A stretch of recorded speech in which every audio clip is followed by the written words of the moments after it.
Dès notre naissance, nous plongeons dans un monde préétabli, où des croyances et des idées sont déjà fermement ancrées.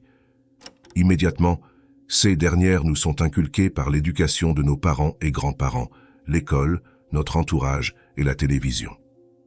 Nous nous y conformons rapidement, oubliant ainsi notre essence profonde. Ces idées, transmises depuis des générations, sont fondées sur la division.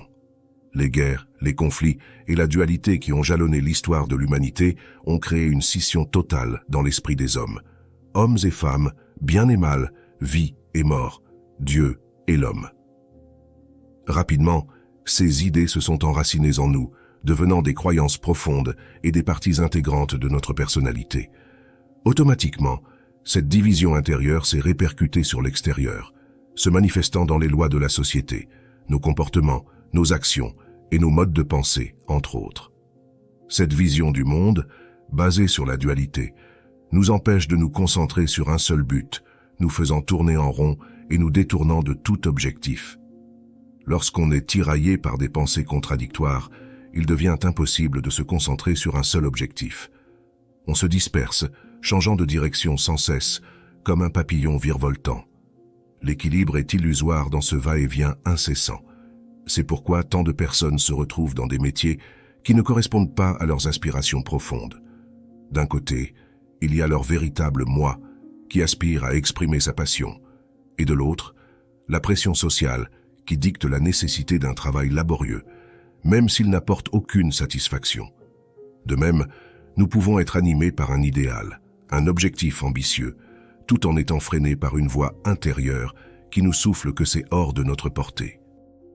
En résumé, nous avons tendance à cloisonner notre monde en deux sphères distinctes, le monde intérieur et le monde extérieur.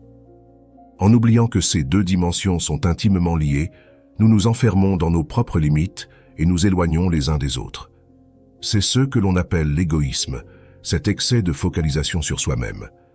Dès lors que la dualité s'installe dans l'esprit humain, il se scinde en deux, perdant ainsi sa capacité créatrice. En dispersant son énergie entre des directions opposées, il s'épuise et se prive de son pouvoir de création. Ce que l'homme pense, il le crée. Cette vérité ne prend tout son sens que lorsqu'on atteint l'unité, en dissolvant l'illusion de la division. C'est à ce moment-là que tout devient possible, que l'on se sent en accord avec soi-même et que les obstacles s'effacent. Ce que je vous transmets ici n'est pas une simple théorie, mais une réalité tangible. L'esprit, plan spirituel supérieur, vibre à des fréquences élevées, représentant un champ infini de possibilités. La réalité matérielle, plan inférieur, correspond à des fréquences plus basses. Nos pensées et nos émotions, émises par notre esprit, génèrent des ondes qui se propagent à travers l'univers. Ces ondes, initialement à haute fréquence, se ralentissent progressivement pour finalement se matérialiser. Il n'existe donc aucune séparation entre le monde spirituel et le monde matériel. Ils ne forment qu'une seule et même réalité, l'esprit. Le tout est esprit, l'univers est mental. Imaginez l'esprit comme une eau liquide, malléable à l'infini. Toute pensée ou émotion émise crée une onde qui fait vibrer cette eau, générant une forme à sa surface. L'eau finit par geler et se solidifier, conservant cette forme. La réalité matérielle fonctionne de la même manière. Nos pensées et nos émotions génèrent des ondes de potentialité qui se ralentissent pour se concrétiser en matière. Le monde qui nous entoure est le reflet de notre être intérieur. La cohérence extérieure découle de la cohérence intérieure. La division cessera dans le monde lorsque nous l'aurons pleinement adoptée en nous-mêmes. En saisissant le principe d'esprit, nous prenons conscience que nous naissons tous d'une même source, d'un esprit unique. Cet esprit, que l'on nomme Dieu ou conscience universelle, est la vie elle-même. C'est l'énergie qui anime chacun de nous, la substance universelle qui traverse et relie toutes choses. Dieu est omniscient, omniprésent et omnipotent. Il n'a jamais été à l'extérieur, mais toujours au cœur de chaque homme. Dieu est le principe unique de la vie, sous-jacent à toute existence. Il est la force déterminante et dirigeante de l'univers.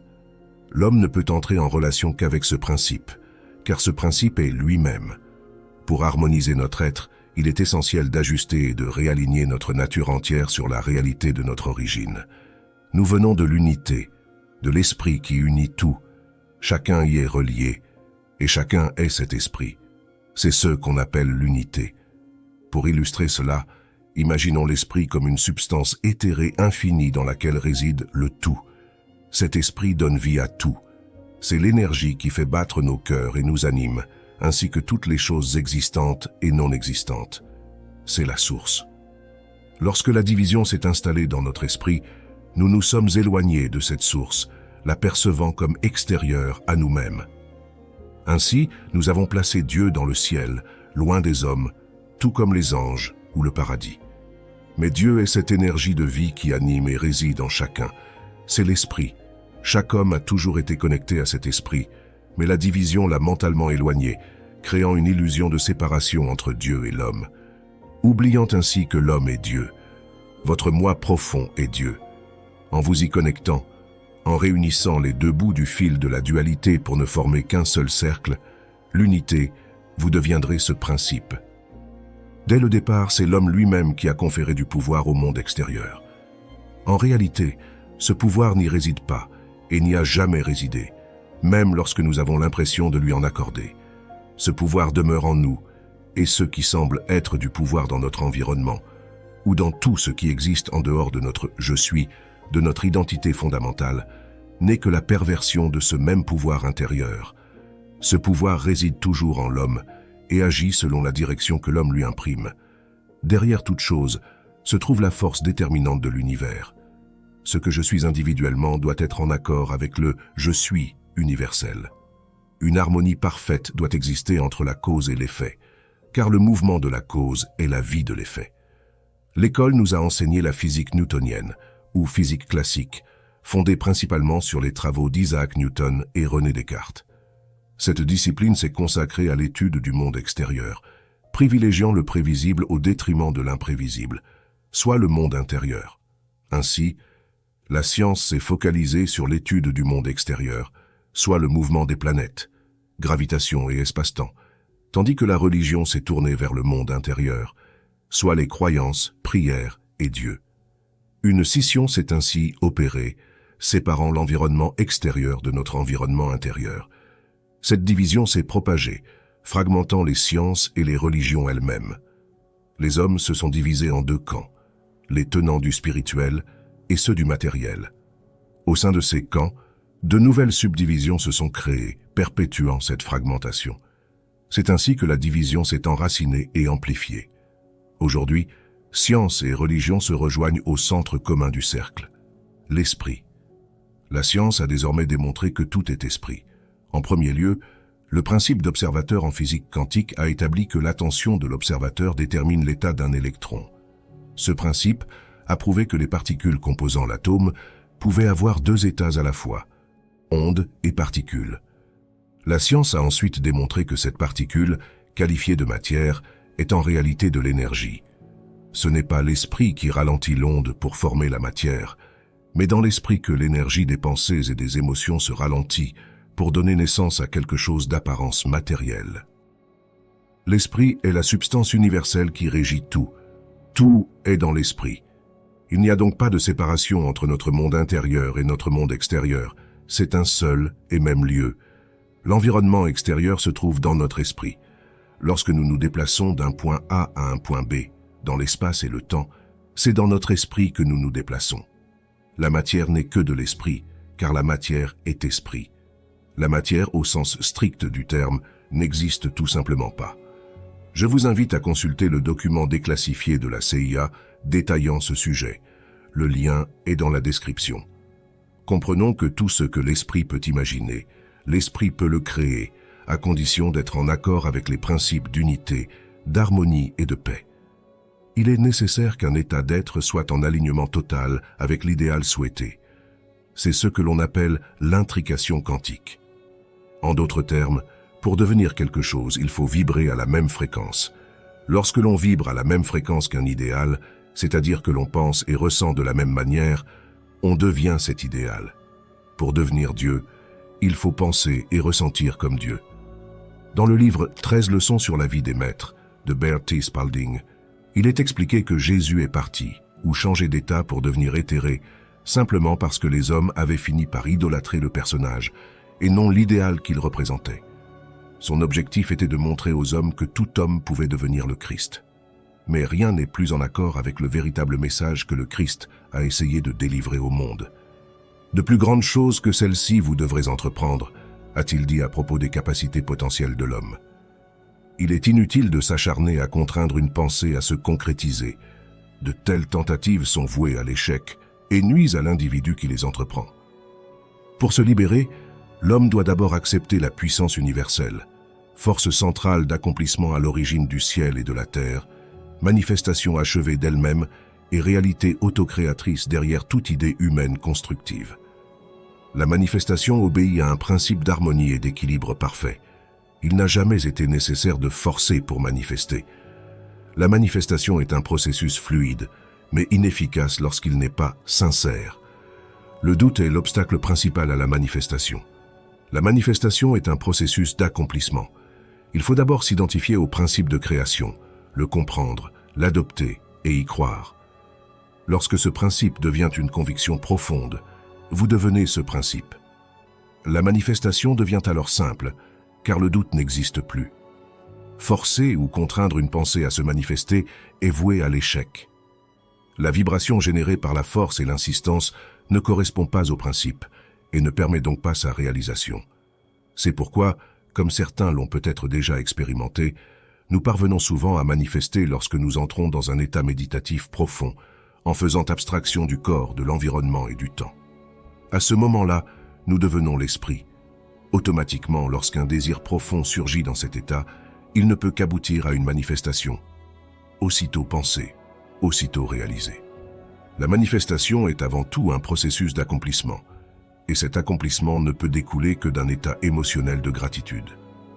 La gratitude, ou état de reconnaissance, est une émotion qui émet un signal affirmant que la manifestation est déjà réalisée, dans l'instant présent. C'est là la véritable connaissance à acquérir pour comprendre concrètement le processus de manifestation. Il ne s'agit pas d'attirer à soi un événement du monde extérieur, mais plutôt de manifester un fait comme étant par le pouvoir de notre esprit. La manifestation ne se produit ni demain, ni après-demain, c'est un accomplissement qui réside dans l'instant présent. Le doute ne peut avoir sa place dans ce processus, car il reflète un déséquilibre profond. N'essayez donc pas de forcer vos pensées à se manifester, car cela sera vain.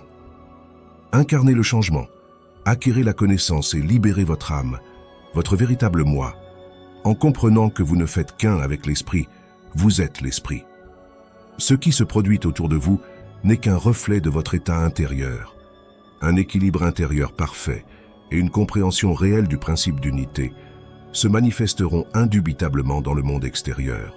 Toutes les lois physiques que nous avons apprises, régissant notre monde extérieur et influençant notre monde intérieur, ne sont qu'un moyen de nous éloigner de notre véritable pouvoir intérieur. Affirmer que le monde extérieur a un impact sur notre monde intérieur, sans comprendre que c'est ce dernier qui régit l'autre, ne fait que nous éloigner de la vérité profonde. Accorder de l'importance à un principe aussi éloigné de la vérité revient à donner du pouvoir à quelque chose qui n'en a pas. Le véritable pouvoir réside en vous, dans l'énergie profonde qui vous anime, cette énergie universelle et éternelle. Aucun élément extérieur ne peut influencer notre monde intérieur, à moins que nous n'y croyions. Croire que quelque chose peut vous affecter revient à lui donner le pouvoir de le faire, à cette chose qui n'est en réalité qu'un reflet de vous-même. Vos pensées et émotions les plus profondes, lorsqu'elles sont enfouies en vous, semblent invisibles. Et, dans ce cas, nous n'en avons pas conscience. C'est ainsi que certains événements extérieurs surviennent. Mais lorsqu'un état d'être intérieur atteint un équilibre parfait, reconnaissant le véritable principe universel, le monde extérieur et le monde intérieur ne font plus qu'un. Ce qui a toujours été le cas. Les analyses précédentes du mouvement des planètes, des lois de la physique et du fonctionnement de l'univers matériel sont vaines car elles excluent le principe mère, l'esprit. Dès lors, toutes les analyses, études et connaissances ne mènent à rien. Elles ne font qu'analyser une chose que nous créons nous-mêmes, sans avoir conscience de notre propre création. Tout émane de l'esprit. L'univers matériel dans lequel nous évoluons est une projection mentale dans l'esprit du tout. Il n'existe donc qu'un seul univers, l'univers mental. Le tout est esprit, l'univers est mental. Tout réside donc à l'intérieur de cet esprit, au cœur de l'unité. Chacun d'entre nous est cet esprit. Comprenons que le premier plan supérieur à la matière est l'esprit. C'est par l'esprit que les choses prennent naissance. C'est sur lui, dans notre monde intérieur, que toute notre attention doit être portée. Car c'est dans notre monde intérieur que se crée notre monde extérieur. Une manifestation sur le plan matériel est le résultat d'une croyance adoptée dans l'esprit. Les deux plans coexistent, simplement à des degrés de vibration différents. À l'instar du chaud et du froid, ou du négatif et du positif, la matière et l'énergie ne sont que les deux pôles opposés d'une même réalité. Ils découlent tous deux d'un point d'origine commun. De même, le matériel et le spirituel, ou plus précisément la matière et l'énergie, prennent racine dans une unité centrale, l'esprit. Considérons désormais l'esprit comme la source, la substance universelle à l'origine de toute création.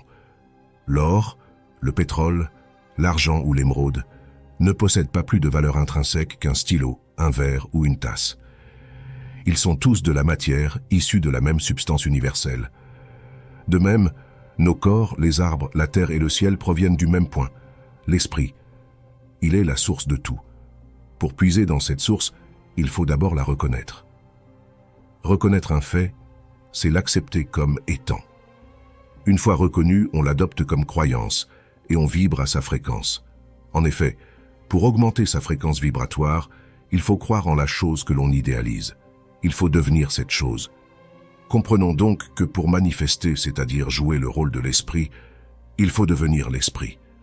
Pour voir et manifester quelque chose, il faut donc d'abord y croire, et non l'inverse.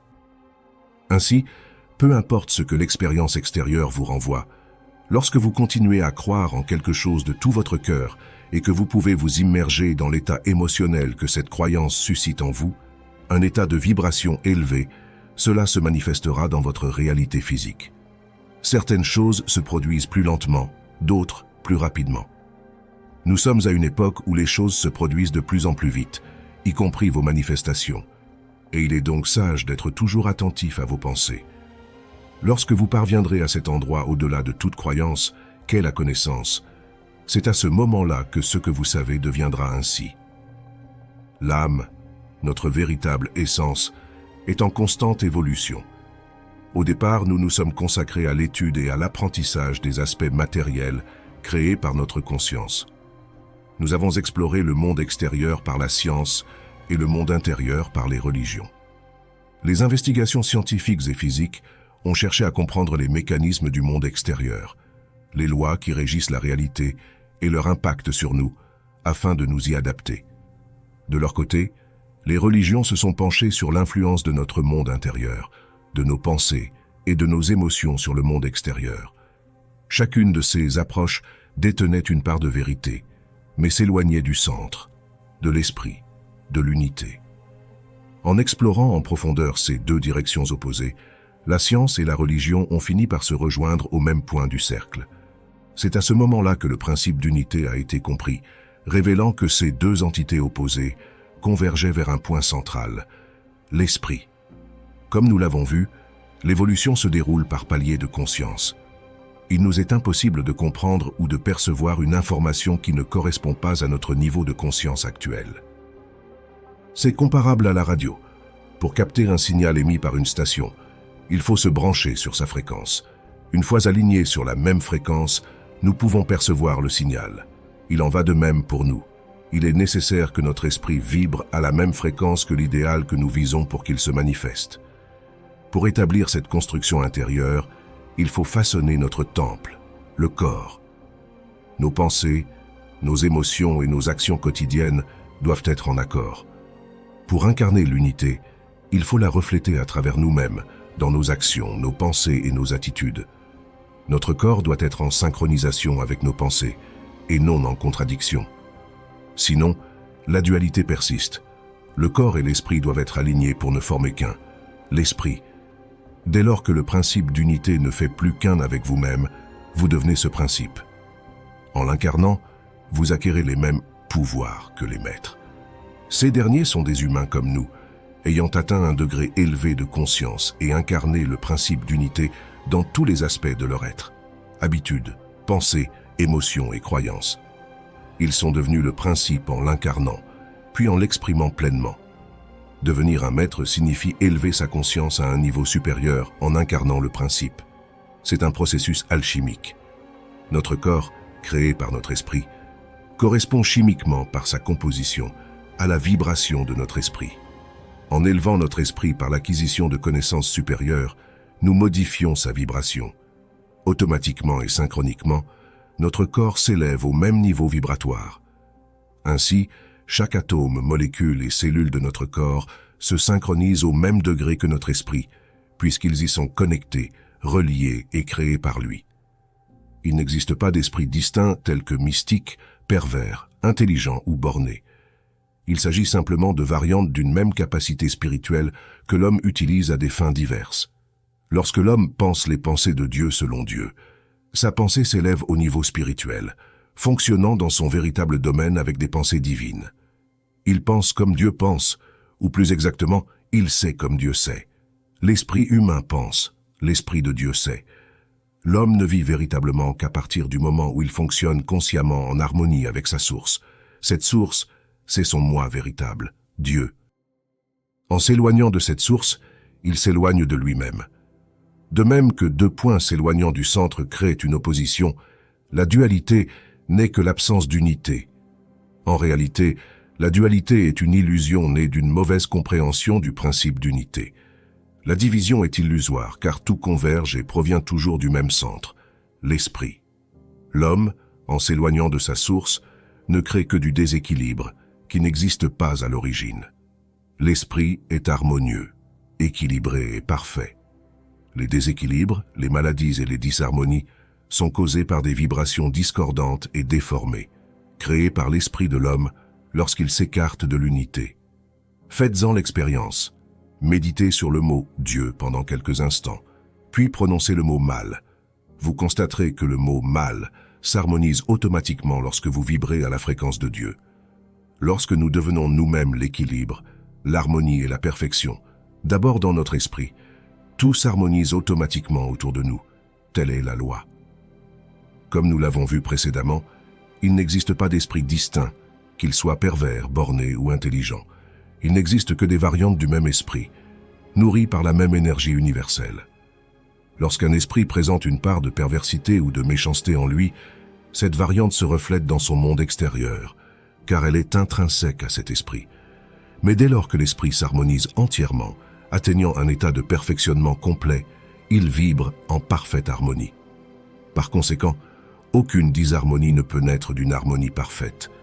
C'est un principe majeur à comprendre, car il constitue la clé de toute véritable transformation intérieure et extérieure.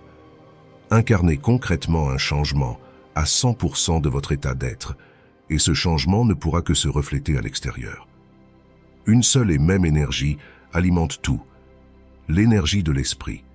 Lorsque cette énergie vibre à l'unisson, en parfaite harmonie et équilibre, tout s'harmonise automatiquement, tel est le principe d'unité.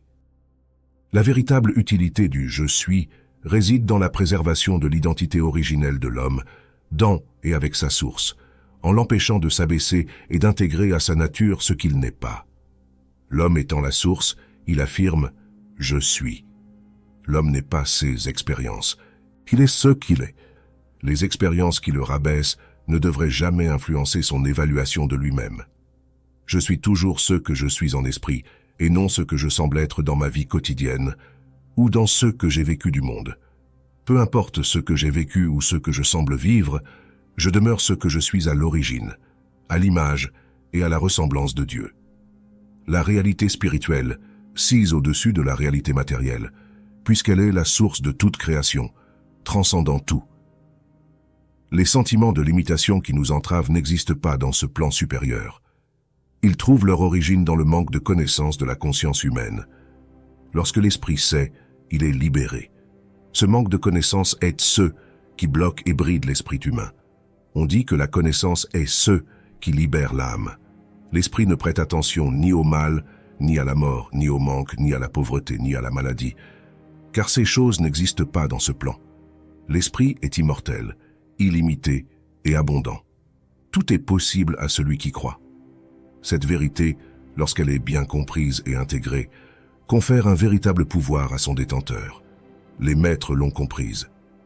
Dans le livre « La vie des maîtres » de Baird T. Spalding, il nous est expliqué que les maîtres tibétains et d'autres maîtres comme Jésus ont acquis un niveau de sagesse et d'harmonie avec l'unité si parfaitement équilibré qu'ils ne font qu'un avec leur esprit. Ils sont devenus l'esprit. Ainsi, aucune barrière construite par les anciennes croyances de l'homme, telles que l'espace-temps, la mort, la pauvreté ou la maladie, n'existe pour eux. Les maîtres ont atteint des degrés de perfectionnement si élevés qu'ils voyagent à travers l'espace et le temps, manifestent n'importe quel désir, que ce soit de l'or, du pain ou la guérison instantanée d'une personne qui en a besoin. Et cela est possible, tout simplement parce que l'esprit ne connaît aucune limitation et ne connaît que l'harmonie, l'abondance et l'équilibre. L'esprit est la loi supérieure qui régit tout. L'esprit, qui est Dieu, demeure immuable hier, aujourd'hui et pour l'éternité. En formulant cette idée qui semble nouvelle, nous ne faisons que redécouvrir une vérité qui a toujours existé. Les guérisons et les prétendues preuves ne créent rien en soi, mais témoignent de notre prise de conscience d'un état qui, en réalité, a toujours prévalu. La vie est un processus continu de prise de conscience par prise de conscience. Nous ne cessons de redécouvrir ce qui a toujours existé. L'absolu, Dieu ou la source, est le point central d'où tout prend source, au cœur de tout. C'est l'esprit qui sait tout, voit tout et est présent en tout. Lorsqu'on le rejoint, au cœur de l'unité, nous remontons à la source et redécouvrons qui nous avons toujours été. Un avec lui. Le pouvoir souvent attribué à la pensée n'est qu'un mythe. La pensée n'est qu'un instrument au service du véritable pouvoir qui réside dans l'esprit. La pensée ne transporte ou ne dirige la puissance que dans la mesure où elle s'aligne aux critères et aux objectifs définis par l'esprit. Jésus affirmait « Mes paroles sont l'esprit », car son discours était en parfaite harmonie avec la tendance universelle qu'il appelait la volonté de Dieu. Comprenons bien que Dieu est notre essence profonde, notre moi véritable. C'est pourquoi l'affirmation « Je suis » est si importante. Il s'agit, par l'acquisition de la connaissance et de la foi, de retrouver notre véritable état d'être, celui de créateur, d'esprit. Ainsi, la pensée, lorsqu'elle est en contradiction avec notre moi profond, n'a aucun pouvoir réel. Le véritable pouvoir naît de l'Esprit de Dieu. Seules les pensées de l'Esprit ont un pouvoir réel, celui de la création. L'Esprit est harmonieux, équilibré et aimant. Il représente l'amour inconditionnel du tout. Et cet esprit se trouve au cœur de chaque être humain, dans notre moi profond. Socrate disait « Connais-toi toi-même ». Cette inscription gravée sur le temple d'Apollon à Delphes a été fréquemment utilisée car elle est la clé de l'unité. Au cœur de soi, au cœur de la source qui donne vie à tout, réside l'esprit. Lorsque l'on remonte à cette source, en suivant le chemin de notre véritable soi, on devient cette source. C'est ainsi que l'on peut affirmer « Je suis ». L'homme n'est pas un être isolé parmi des formes individuelles, mais une partie intégrante de l'espace infini. Il est l'esprit. Par un esprit, nous sommes baptisés dans un corps, comme le disait un sage.